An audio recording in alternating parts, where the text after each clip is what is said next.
कभी सोचा है कि जब डिजिटल पेमेंट नहीं थे तो करोड़ों का व्यापार सिर्फ भरोसे और कागज के एक टुकड़े पर कैसे चलता था?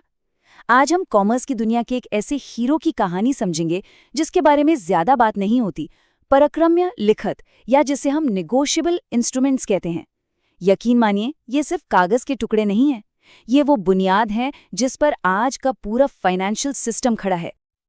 तो चलिए फटाफट देखते हैं कि आज हम क्या क्या जानने वाले हैं।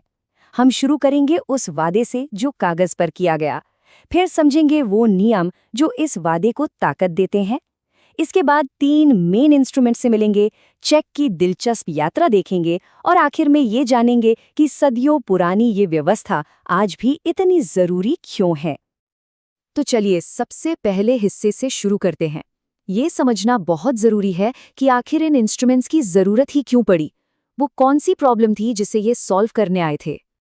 जरा कल्पना कीजिए, डिजिटल पेमेंट का कोई जमाना नहीं है और किसी को व्यापार के लिए एक शहर से दूसरे शहर बोरियों में भरकर कैश ले जाना है। सोचिए कितना ज्यादा जोखिम और कितनी बड़ी सिरदर्दी रही होगी, है ना? बस यही सवाल था जिसने एक क्रांतिकारी समाधान को जन्म दिया। ये प्रॉब्लम इतनी बड़ी थी कि जब 1881 में भारत में नेगोशिएबल इंस्ट्रूमेंट्स एक्ट बनाया गया तो उसका एक ही मकसद था। व्यापारियों के लिए बड़ी मात्रा में कैश लेकर घूमना लगभग नामुमकिन था। चोरी का डर, लूट का खतरा और ऊपर से ये बिल्कुल भी प्रैक्टिकल नहीं था। ट्रेड को एक ऐसे सिस्टम की जरूरत थी जो सुरक्षित भी हो और आसान भी। और इसका हल निकला एक बहुत ही सिंपल आइडिया से। एक ऐसा लिखा हुआ डॉक्यूमेंट बनाया जाए जिसे कैश की तरह ही आसानी से एक हाथ से दूसरे हाथ में दिया जा सके। इसी को कहा गया परक्रम्य लिखत।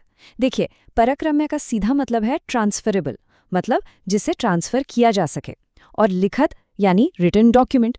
तो असल में ये सिर्फ एक कागज नहीं है, ये एक कानूनी वादा है जो कैश की तरह काम करता है। लेकिन अब सवाल ये उठता है कि कागज का कोई भी टुकड़ा कैश की तरह कैसे काम कर सकता है।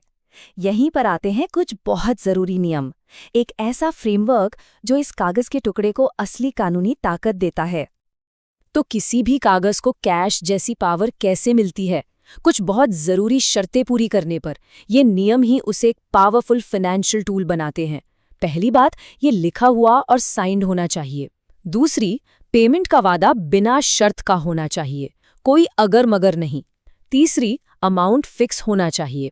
चौथी, ये साफ होना चाहिए कि पैसा किसे मिलेगा। और आखिर में, इसे पूरा करने के लिए फिजिकल डिलीवरी जरूरी है। इनमें सबसे जरूरी नियम है बिना शर्त वाला वादा। चलिए इसे एक उदाहरण से समझते हैं। बाईं तरफ एक वैलिड प्रॉमिस है, मैं बी को 500 रुपए दूंगा। सिंपल और सीधा, कोई शर्त नहीं। लेकिन दाईं ओर वाला वादा अमान्य है। क्यों? क्योंकि ये शर्तों पर आधारित है।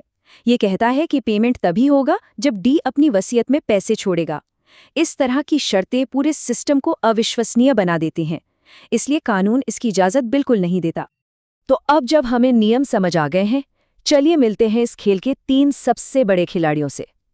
भारतीय कानून यानी 1881 का एक्ट मुख्य रूप से 3 तरह के नेगोशिएबल इंस्ट्रूमेंट्स को मान्यता देता है। अच्छा, तो इन इंस्ट्रूमेंट्स में कुछ छोटे लेकिन बहुत जरूरी फर्क हैं। पहले 2 को देखते हैं। एक है वचन पत्र या प्रॉमिसरी नोट। जैसा कि नाम से ही जाहिर है, ये पेमेंट करने का एक सीधा वादा है। इसमें 2 पार्टियां होती हैं। दूसरा है विनिमय पत्र या बिल ऑफ एक्सचेंज। ये वादा नहीं बल्कि पेमेंट करने का एक ऑर्डर है और इसमें 3 पार्टियां शामिल होती हैं। और तीसरा इंस्ट्रूमेंट जिसे हम सब जानते हैं वो है चेक। मजे की बात यह है कि टेक्निकली चेक भी एक तरह का बिल ऑफ एक्सचेंज ही है, लेकिन इसकी खासियत यह है कि ये हमेशा एक बैंक के नाम पर लिखा जाता है और इसका पेमेंट हमेशा ऑन डिमांड होता है।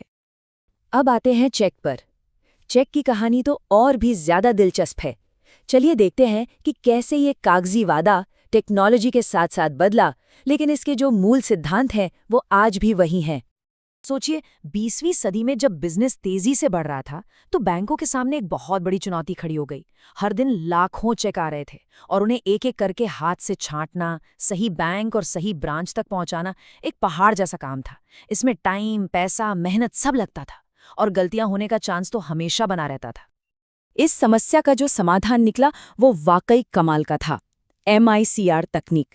ये चेक के नीचे जो 9 डिजिट का कोड छपा होता है वही है MICR का मतलब है मैग्नेटिक इंक कैरेक्टर रिकग्निशन, मतलब एक खास मैग्नेटिक स्याही जिसे मशीनें पढ़ सकती हैं। ये 9 अंक चेक का पूरा पता बता देते हैं। पहले 3 शहर का कोड, अगले 3 बैंक का और आखिरी 3 उस बैंक की खास ब्रांच का। बस इसने पूरी सॉर्टिंग प्रोसेस को ऑटोमेटिक और सुपर फास्ट बना दिया। सोचकर देखिए, MICR से पहले क्या होता था? सारे चेक फिजिकली एक सेंट्रल जगह पर भेजे जाते थे। वहां उन्हें हाथ से अलग अलग किया जाता था और फिर सही बैंकों को भेजा जाता था। इस पूरे काम में कई कई दिन लग जाते थे, मतलब पैसा अटक जाता था। लेकिन असली क्रांति तो तब आई जब चेक ट्रंकेशन सिस्टम यानी CTS आया। यहाँ ट्रंकेशन का मतलब है काटना या छोटा करना। इस सिस्टम में चेक की फिजिकल यात्रा को बहुत जल्दी ही रोक दिया जाता है। जैसे ही बैंक में चेक जमा होता है, उसकी एक डिजिटल इमेज यानी एक स्कैन बना लिया जाता है। और बस अब आगे की पूरी प्रोसेस उस डिजिटल इमेज और MICR डेटा के आधार पर इलेक्ट्रॉनिकली होती है। चेक को फिजिकली कहीं भेजने की जरूरत ही नहीं पड़ती। इसका नतीजा, क्लियरिंग का टाइम जो पहले कई दिन था वो घटकर कुछ घंटों में आ गया और पूरा सिस्टम पहले से कहीं ज्यादा सेफ और एफिशिएंट हो गया। तो अब एक बहुत ज़रूरी सवाल मन में आता है, आज के डिजिटल ज़माने में जब हमारे पास UPI है, इंस्टेंट ट्रांसफ़र है, तो कागज़ पर आधारित ये सदियों पुरानी व्यवस्था इतनी मजबूती से आज भी क्यों टिकी हुई है? इसका जवाब एक शब्द में छिपा है, भरोसा, लीगल ट्रस्ट। ये कानून एक ऐसा ढांचा बनाता है जो ये पक्का करता है कि जब किसी को अच्छी नीयत से और किसी वैल्यू के बदले में कोई इंस्ट्रूमेंट मिलता है, तो उसे उस पर एक क्लियर और पक्का अधिकार मिल जाता है, भले ही उसे देने वाले का अधिकार खुद क्यों ना खराब हो। ये ट्रांसफरेबल ट्रस्ट का एक सिस्टम बनाता है जो मॉडर्न कॉमर्स की रीढ़ की हड्डी है। तो आखिर में ये सवाल हमारे सोचने के लिए है। जब हम एक क्लिक में पैसा भेज सकते हैं, तो एक फॉर्मल, साइंड, लिखित वादे की आज क्या कीमत है? शायद इसका असली मूल्य सिर्फ पैसा ट्रांसफर करने में नहीं है, बल्कि उस कानूनी सर्टेनिटी और जवाबदेही में है जो ये आज भी हमें देता है।